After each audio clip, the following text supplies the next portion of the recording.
நன்றி நன்றி நன்றி இதயத்தில் சுமந்தீரே நன்றி. நானும் என் வீடும் என் வீட்டாரை ஓயாமல் நன்றி சொல்வோம். நானும் என் வீடும் என் வீட்டாரை ஓயாமல் நன்றி சொல்வோம். ஒரு கருப்போல காத்தீரே நன்றி, என்னை சிறையாமல் சுமந்தீரே நன்றி. ஒரு கருப்போல காத்தீரே நன்றி, என்னை சிறையாமல் சுமந்தீரே நன்றி. எபினேசரே எபினேசரே இந்நாள் வரை சுமந்தவரே. எபினேசரே எபினேசரே என் நினைவாய் இருப்பவரே. நன்றி நன்றி நன்றி இதயத்தை சுமந்தீரே நன்றி. நன்றி நன்றி நன்றி என்னை சிறையாமல் சுமந்தீரே நன்றி. ஆண்டவராகிய இயேசு கிறிஸ்து நாமத்தினாலே உங்களை வாழ்த்துகிறோம். இந்த நாளில் கூட வாய்ப்பு கொடுத்த அருமையான பாஸ்டருக்காக ஸ்தோத்திரம். இந்த நாளில் கூட நான் சாட்சி சொல்லணும்னு சொல்லி ஒரு வாஞ்சியாக இருந்தேன். ஐயா சொன்னது போல் ஆரம்ப நாட்களில் வேலைக்கிழமை சபை நடக்கும்போது நான் வருவேன். அதுக்காக ஜெபம் பண்ணியிருக்கார். அநேக நாட்களில் உன்னை போதித்து நடத்துவேன் இந்த வார்த்தையை அடிக்கடி சொல்லுவார். நான் உன்னை போதித்து நடத்துவேன். இன்றைக்கி சபை கர்த்தர் கொடுத்திருக்கிறார். கர்த்தருக்கு ஸ்தோத்திரம். பல்லாவூர் பகுதியிலே நாளையில் சபை நடக்குது. அவர் உற்சாகப்படுத்துவார். நீங்கள் நடத்துங்க பிரதர், ஆத்மாவை பற்றி கவலைப்படாதீங்க, ஆண்டவர் அந்தந்த ஆடுகளை உனக்காக கொடுப்பார்னு சொல்லி அவர் நிறைய நாட்கள் சொல்லியிருக்கார். உற்சாகப்படுத்துவார். சிலர் என்ன செய்வாங்கன்னா, நீங்கள் சபை நடத்துனீங்கன்னா கொஞ்சம் நிறைய பாடுகளை அனுபவிக்கணும். ஆனால் அவர் அப்படி சொல்ல, ஆரம்பத்திலே அவர் சொன்னார், ஆண்டவரை நம்பி நீங்கள் நடத்துங்க சொன்னார். இங்கே உட்காருவேன். அவர் நிறைய காரியங்கள் நாங்கள் கலந்து பேசுவார். கர்த்தருக்கு ஸ்தோத்திரம். அது மாத்திரமில்லை, என் மகன் சின்னவன் 2 பிள்ளை இருக்காங்க. அதில் 2வது பையன் பிகாம் முடிச்சுட்டு இப்போ எல்எல்பி பண்ணுன்னு சொல்லிட்டு சொன்னார். நான் வேண்டான்னு சொன்னேன். அப்புறம் பிரதர்கிட்ட ஆலோசனை கேட்டேன். இந்த மாதிரி எல்எல்பி பண்ணுறான்றான், வேறு ஏதாவது பண்ணலாம் அப்படின்னு சொன்னேன். சிஏ கூட படிக்கலாம், பேங்க் அக்கௌண்ட்ஸ் அப்படி போகலான்னு. அப்புறம் அவர்கிட்ட ஆலோசனை சொல்லுவோம். ஜெபம் பண்ணி நான் சொல்கிறேன்ப்பா. ஜெபம் பண்ணிவிட்டு சொன்னார், நீங்கள் அவன் என்ன நினைக்கிறானோ நீங்கள் அதை வச்சு ஜெபம் பண்ணுங்கள், கர்த்தரே செய்வார். அதை குறித்து நீங்கள் கவலைப்படாதீங்க, பயப்படாதீங்க. சிஸ்டர் கூட நிறைய ஆலோசனை சொல்லுவாங்க. பெருமைக்காக சொல்ல, சிலர்கிட்ட ஆலோசனை கேட்டோம்னா ஆரம்பத்திலே என்ன செய்வாங்கன்னா அதை டிஸ்மேஷ் பண்ணுவாங்க, அதாவது அதோட குறைச்சிக்குவாங்க. ஆனால் அவர் எனக்காக, நான் உனக்காக ஜெபம் பண்ணுறேன் பிரதர், உன் பையனுக்காக ஜெபம் பண்ணுறேன், கர்த்தருக்கு சுத்தமான அதை செய்வார்னு சொல்லி அவரும் நிறைய என் மகனோடு பேசினார். தம்பி இது வேண்டாம், நீங்கள் வேறு ஏதாவது பண்ணுங்க அப்படின்னு சொன்னார். ஆனாலும் கூட கர்த்தருக்கு ஸ்தோத்திரம். ஆனாலும் அவனுக்காக ஹோப் பண்ணி ஆண்டவருக்காக கேட்டு ஜெபம் பண்ணார். கர்த்தருக்கு நான் மகிமை செலுத்துகிறேன். இப்போ பார்த்தீங்கன்னா அவர் சீட் கிடச்சிருச்சு. இப்போ எக்ஸாம் எழுத போகிறாரு. இதெல்லாம் அவர் செஞ்சது. பணம் எங்கேருந்து வந்ததுன்னு தெரியல. 60,000 ஆண்டவர் கட்டினாருங்க. இது வரைக்கும் கர்த்தர் எப்படி தான் செய்கிறார். முதல்ல மகனுக்கு அனிமேஷன் பண்ணார், 6 லட்சத்துக்கு உதவினார், வீடு கட்டி கொடுத்தாரு 24 லட்சத்துக்கு. இதெல்லாம் ஆண்டவர் செய்கிறார். என்கிட்ட ஒன்றும் கிடையாது. கர்த்தரை நம்புகிறவன் செழிப்பான். இந்த வசனம் தான். ஆகவே கர்த்தருக்கு ஸ்தோத்திரம். இப்போ கூட நான் அவர் அழைச்சாரு, ஆண்டவர் பாருங்க, அந்த ப்ரேயர் முடிச்சுட்டு ஓடி வந்துட்டேன். கால் நிற்கல. அவர் ப்ரேயர் பண்ணுறாரு போது. அவர் எதுக்கானா தேசத்தில் நம்ம மக்கள் நல்லா இருக்கணும் அப்படின்னு சொல்லி அவர் விரும்புகிறார். கர்த்தர் இன்னும் அவர் தரிசனத்தை சொன்னது போல சபை ஆரம்பிக்க கர்த்தர் உதவி செய்வார். எல்லாரும் ஒத்துழைப்போம். கர்த்தருக்கு மகிமை உண்டாகட்டும். பேசுகிறார்.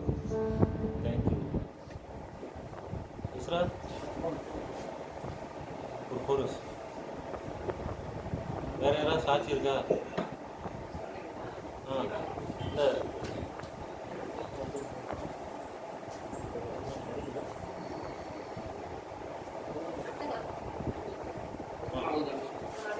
திரும்பி சொல்.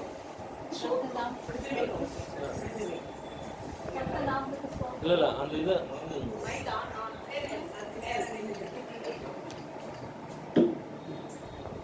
கர்த்தர் நாமத்துக்கு சொல்கிறோம்.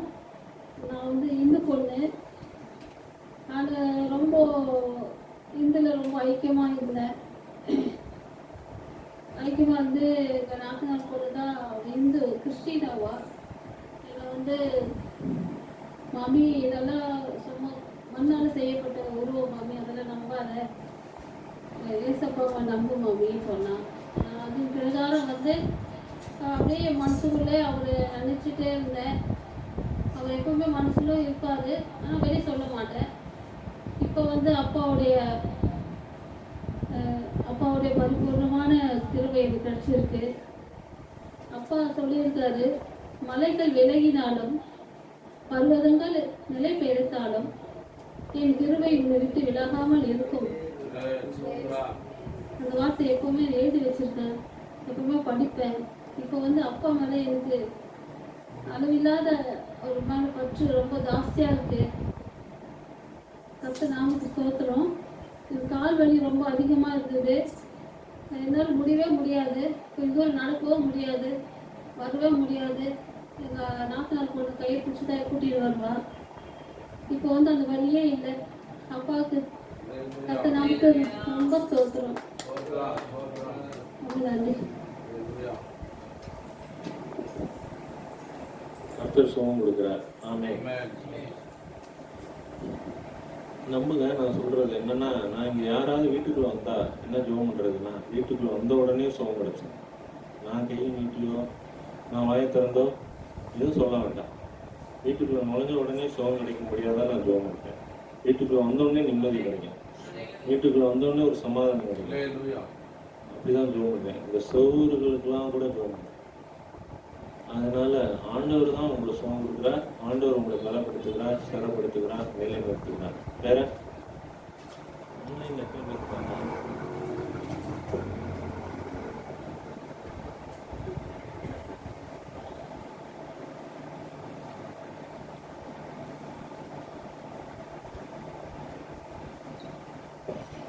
ஆன்லைனில் இருக்கிறவங்களுக்கு வேற ஏதாவது சாட்சி இருக்கா?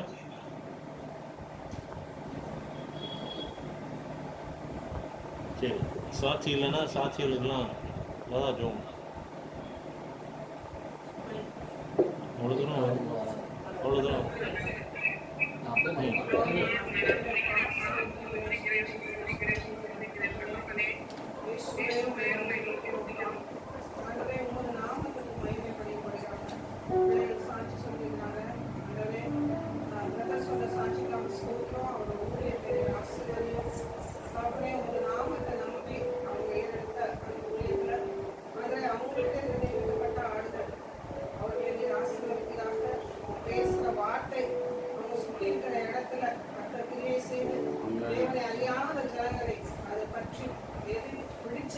தேவனுடைய அக்கினி அவர்களை விடுதலை செய்து தேவனுடைய நாமம் மகிமைப்படும்படியாக அவர்களை ஆசீர்வதிக்கிறாங்க. குடும்பத்தை காத்துக்கொள்ளும், தேவைகளை சந்தியும். ஆண்டவரே ஸ்தோத்திரம். சிஸ்டர் சொன்ன சாட்சிக்காக ஸ்தோத்திரம். ஒரு தழும்புகளான சுகம் உண்டானதுக்காக ஸ்தோத்திரம். ஆண்டவரே நீர் உருவைங்கள் அதாவது எப்படி செயல்படணுமோ அப்படியாக செயல்படுவதற்காக ஸ்தோத்திரம். ஏன்னா இந்த சரீரம் கர்த்தருடைய ஆலயமா இருக்கு. அந்த ஆலயத்துல நீர் வாசமா இருக்கிறீர். அதனால இருக்கிற எல்லா குறைவுகளும் நிறைவாய் மாறுதல் பார்த்து அதோடைய மீதியான வேலையை பொறுப்பிடும். எங்கள் ஒவ்வொருவருக்கும் சாட்சி உண்டு. எங்கள் தேவைகளை சந்தியும். ஆண்டவரே நீர் எங்களை மகிமைப்பட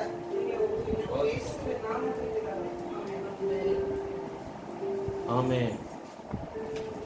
இப்பொழுது செய்திக்கு நிறைய போவோம். இன்னைக்கு செய்தி பை வசந்தி மீனா.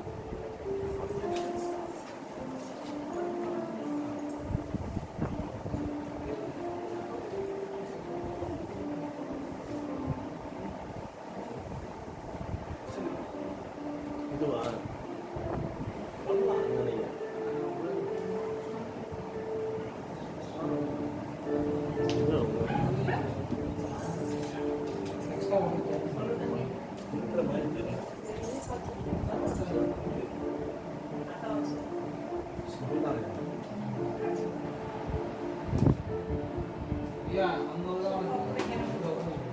உட்காரு.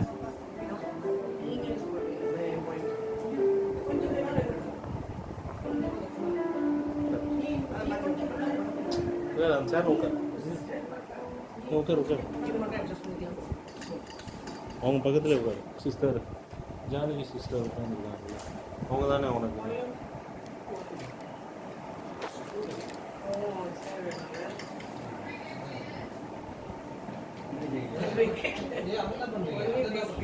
இது இங்கே இறக்கணுமா? ரைட்டு பண்ணுறேன். இல்லைடா நீ பேசுமா. இப்போ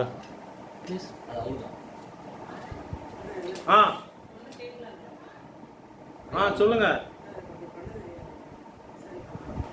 ஹலோ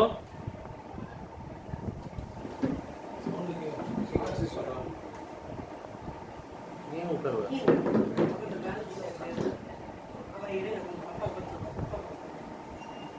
இல்லை உட்காரு தம்பி. எங்கே போகிற?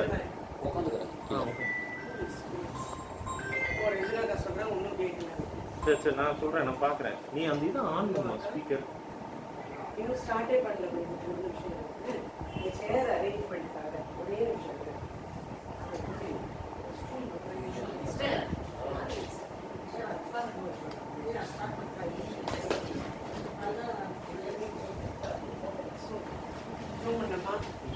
இது ஆன் பண்ணுமா?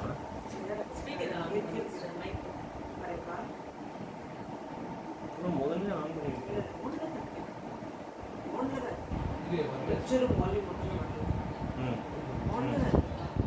சரி சரி. கண்களை மூடி ஜெபிப்போம். ஸ்தோத்திரம் இந்த சாயந்தர வேலைக்காம நினைச்சோடு ஜெபிக்கிறோம். அதுவே இந்த நாளை நீங்கள் குறித்திருப்பே அதுக்காக சோதிக்கிறோமா. அதுக்கப்புறம் நாங்கள் வசனத்தை தியானிக்கும் போது கத்திரிங்க கண்களை கட்டிட்டு இயேசுவை நாம் ஜெபிக்கிறேன். ஒவ்வொருத்தருக்கும் அதுவே எங்களுக்கு ஒரு நல்ல ஃப்ரெஷ் மனாவை கற்று கொடுக்கும்படி ஜெபிக்கிறேன். எங்களுக்கு அந்த ஈஸியாக கொடுக்கும்படி ஜெபிக்கிறேன். நீங்கள் அண்டர்ஸ்டாண்டிங் கற்று ஓப்பன் பண்ணும்படி ஜெபிக்கிறேன். இந்த புரிந்து அது பிரகாரம் நடந்து கொள்ள கற்று திரும்ப தெரிஞ்சாங்க. இந்த வேர்டுக்கு அகேன்ஸ்ட் இருக்கிற எல்லா சுத்தாவின் கிரியைகளும் எல்லா சாத்தோட சரி திட்டங்களும் இயேசு கிறிஸ்து நாமத்தால் கட்டி அப்புறப்படுத்தி அதை அர்த்தமாக்கி போடுவேன்ப்பா. Thank you father God. ஒரு ஸ்தோத்திரம். அபிஷேகமே எங்களை அடுவே இந்த வார்த்தைகளை வழிநடத்தணும் ஜெபிக்கிறேன்ப்பா. அனைத்து லாங்குவேஜை கற்று கொடுக்கும்படி ஜெபிக்கிறேன். எல்லா காரியங்களையும் கற்று கொடுத்து வச்சுக்கோங்க. இயேசு மூலம் ஜெபிக்கிறேன் ஜீவன தேவனே. ஆமென். ஸ்தோத்திரம். இன்னைக்கு எடுத்துக்கிற topic okay, the kingdom of God, தேவனோட ராஜ்யம். இப்போ நீங்கள் வசனத்தை நிறைய வசனத்தில் போவேன்னா நான் சொல்கிறேன். இயேசு கிறிஸ்து இந்த பூமியில் இருக்கும்போது அவர் போய் பிரசங்கம் பண்ண ஆரம்பிக்கும் போது அவர் சொல்றாரு, தேவனோட ராஜ்யம் சமீபமாக இருக்கு. தேவனோட ராஜ்யம் சமீபமாக இருக்கு. 12 சீஷர்களை கூப்பிட்டு கர்த்தர் வந்து அவங்களுக்கு எம்பவர் பண்ணி அவங்க அனுப்புறாரு. அப்போ அவர் சொல்றாரு, go and preach and say the kingdom of God is at hand. தேவனோட ராஜ்யம், கர்த்தரோட ராஜ்யம் சமீபமா இருக்குது அப்படின்னு சொல்லி போய் பிரசங்கம் பண்ணுங்க. அப்புறம் சொல்றாரு எப்படி வந்து ஹீல் பண்ணணும், அதுக்கப்புறம் பிசாசுகளை துரத்தணும், மருத்துவர்களை உயிரோட எழுப்பணும், இந்த காரியங்கள் எல்லாம் நீங்க செய்யுங்க. நான் சொல்லும்போது the kingdom of God, kingdom of God, kingdom of God. இன்னொரு வசனம் எல்லாருக்கும் தெரிஞ்ச வசனம், எனக்கு ரொம்ப பிடிச்ச வசனம், மத்தேயு 6:33 படிக்க வேண்டாம். அவர் என்ன சொல்றாரு, முதலாவது தேவனோட ராஜ்யத்தையும் அவருடைய நீதியும் தேடுங்க, அப்பொழுது இவைகள் எல்லாம் உங்களுக்காக கூட கொடுக்கப்படும் அப்படின்னு கொடுத்தது. அப்போ தேவனோட ராஜ்யம் ராஜ்யம் ராஜ்யம் அப்படின்னு சொல்லி மறுபடியும் சொல்லிட்டு இருக்காங்க. அப்போ தேவனோட ராஜ்யம் வந்துருச்சு, சமீபமா இருக்குன்னு அப்போ சொன்னாரு. அதுக்கப்புறம் நீங்க படிச்சு பாருங்க, தேவனோட ராஜ்யம் உங்களுக்குள்ள இருக்கு அப்படின்னு ஒரு வசனம் இருக்கு. சரியா? அப்போ தேவனோட ராஜ்யம். இப்போ இப்ப நீங்க பாருங்க, ட்ரம்ப் எடுத்துக்கோங்க.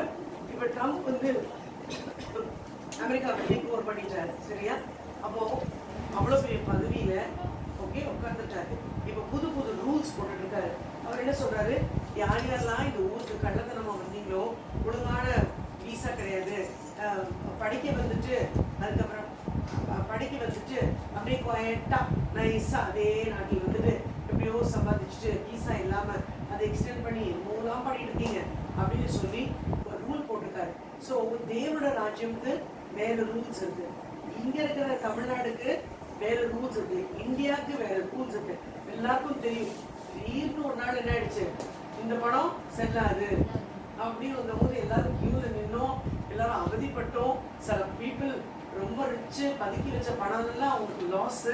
அப்படிங்கும் போது ரொம்ப எல்லாரும் சஃபர் பண்ணும். ஸோ புது புது ரூல்ஸ் வருது. ஆனால் தேவனோட ராஜ்யம் நம்மளுக்குள்ள வந்திருக்கு. எப்போ தேவனோட ராஜ்யம் நம்மளுக்குள்ள வருது அப்படின்னா அவரை நம்ம வந்து சொந்த ரட்சகரை ஏற்றுக்கொள்ளும் போது, அப்போ ரட்சகர் நம்ம சொல்லும் போது எதெல்லாம் நம்ம அவர் செய்து முடித்த காரியங்கள்.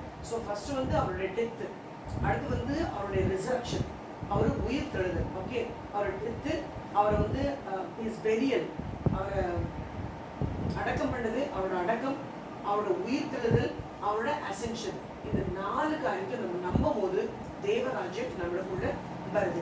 ஓகே, இப்போ தேவராஜ்யம் நம்மளுக்குள்ள வரும்போது இப்போ நம்ம கைடன்ஸ் எப்படி இருக்கு? அவர் சொல்றாரு, லூக்கால கடைசி சாப்டர்ல சொல்றாரு, எடுக்க வேண்டாம், சில வசனங்கள் மட்டும் படிப்போம். ஏன்னா நான் நிறைய வசனம் கோட் பண்ற ஹேபிட்டுக்கு மேல ஊட்டிட்டு கொஞ்சம் கஷ்டப்படுறீங்க. அப்போ வந்து லூக்கால கடைசி அவர் சொல்லும்போது சொல்றாரு, நீங்க வந்து தங்கி தரீங்கள், நீங்க தரித்திருந்து, நீங்க காத்திருந்து நான் அனுப்பும் பரிசுத்தாவியர் பெற்றுக்கொள்ளுங்க அப்படின்னு சொன்னாரு. அப்போஸ்தலர் எழுதின நடவடிக்கை 1ஆம் அதிகாரம் 8வது வசனம் சொல்றாரு.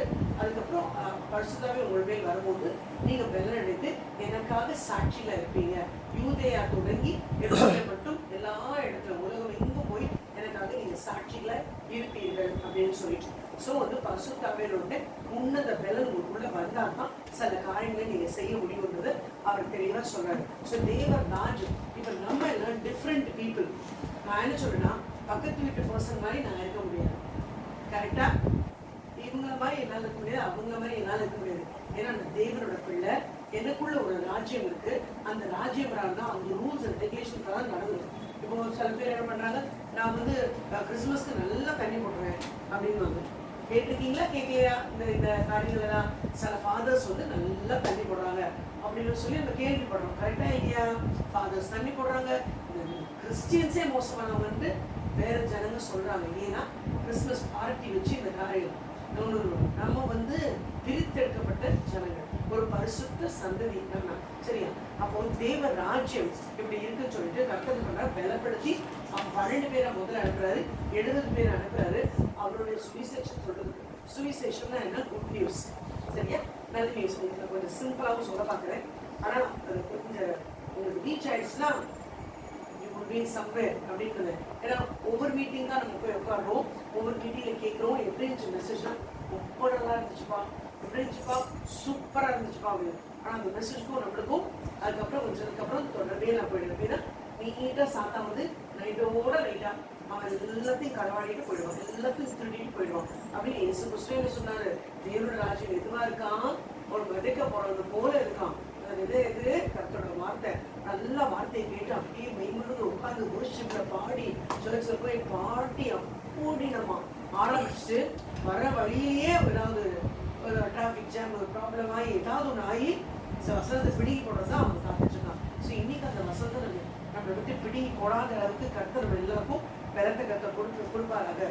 சரி, அப்போ நம்ம வந்து படிக்கிறோம்.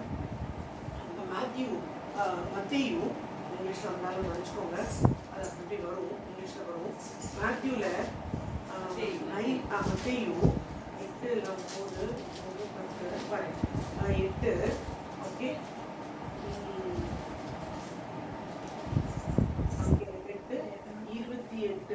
8:28 அவர் அக்கறையிலே கெத்செமனே நாட்டில் வந்தபோது பிசாசு பிடித்திருந்த 2 பேர் வேத கல்லறைகளிலிருந்து புறப்பட்டு அவருக்கு எதிராக வந்தார்கள். அவர்கள் மிகவும் கொடியராய் இருந்தபடியால் அந்த வழியாக ஒருவனும் நடக்கக்கூடாது இருந்தது. அவர்கள் அவரை நோக்கி, இயேசுவே, தேவனுடைய குமாரனே, எங்களுக்கும் உமக்கும் என்ன? காலம் வருமுன்னே எங்களை வேதனைப்படுத்த இங்கே வந்தீரோ என்று கூப்பிட்டார்கள். அவர்களுக்கு கொஞ்ச தூரத்தில் அநேக பன்றிகள் கூட்டமாக மேய்ந்து கொண்டிருந்தன. அப்பொழுது பிசாசுகள், நீர் எங்களை துரத்துவீரானால் நாங்கள் அந்த பன்றி கூட்டத்தில் போகும்படி உத்தரவு கொள்ளும் என்று அவரை வேண்டிக் கொண்டன. அதற்கு அவர், போங்கள் என்றார். அவைகள் புறப்பட்டு பன்றி கூட்டத்தில் போயின. அப்பொழுது பன்றி கூட்டம் எல்லாம் உயர்ந்த மேட்டிலிருந்து கடலையே பாய்ந்து ஜலத்தில் மாண்டு போயின.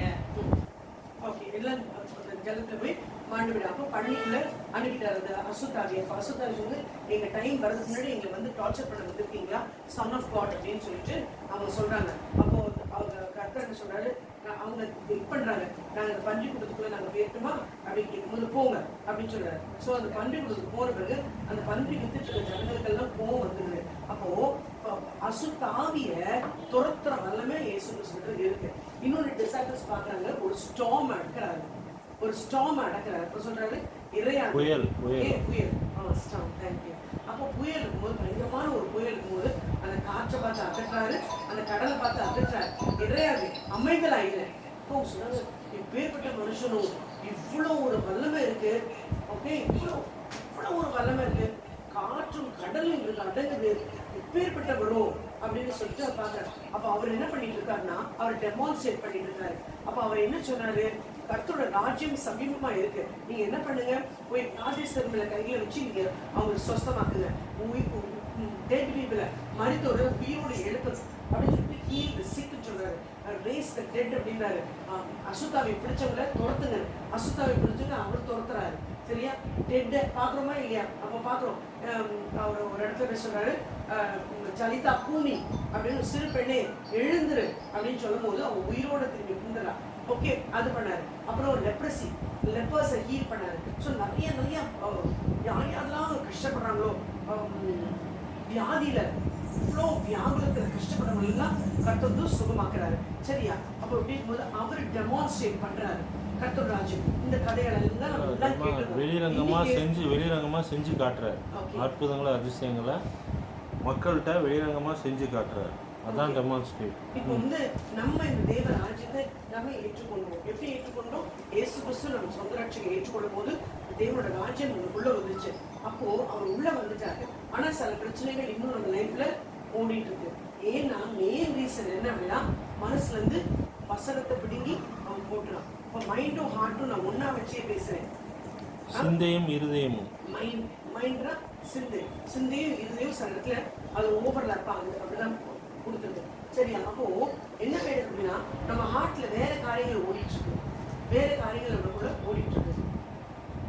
அது இன்னும் செஞ்சு முடியல, அது எப்படி பண்ணிட்டேனா, இவங்க ஃபோன் பண்ணிட்டேனா, அது வந்துருச்சா, இது நடந்துச்சா, எவ்வளவோ காரியங்கள் இருக்கு. ஸ்கூல் காரியங்கள், ஸ்கூல் டீச்சர்ஸ் எல்லாம் இருக்காங்க, ஸ்கூல் காரியங்களை பத்தி அவங்க யோசித்து அதுல மைண்ட் போயிடுது, அந்த வசனம் நம்மளை விட்டு போயிடுது.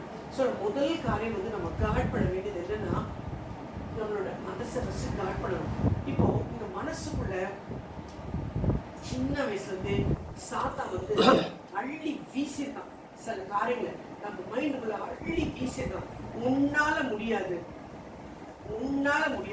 அப்படின்னு சொல்லிட்டு ஃபியூச்சர்ல போய், ஃபியூச்சர்ல சில காரியங்களை எதிர்காலத்தை போய் அந்த எதிர்காலத்தை குழப்பி விட்டு தப்பான ஒரு அலையன்ஸ்ல கட்டி பயங்கரமான கஷ்டப்பட்டு தப்பான சப்ஜெக்டை படிச்சு இன்னும் நம்ம காரியம் யாரோ சொன்னாங்கன்னு போய் யாரோ ஒருத்தர் கல்யாணி கரெக்டா சொல்றது கரெக்டா, அந்த மனுஷனை இழந்து போய் கண்ணீர்ல போய் கஷ்டங்கள் வியாகுலம்.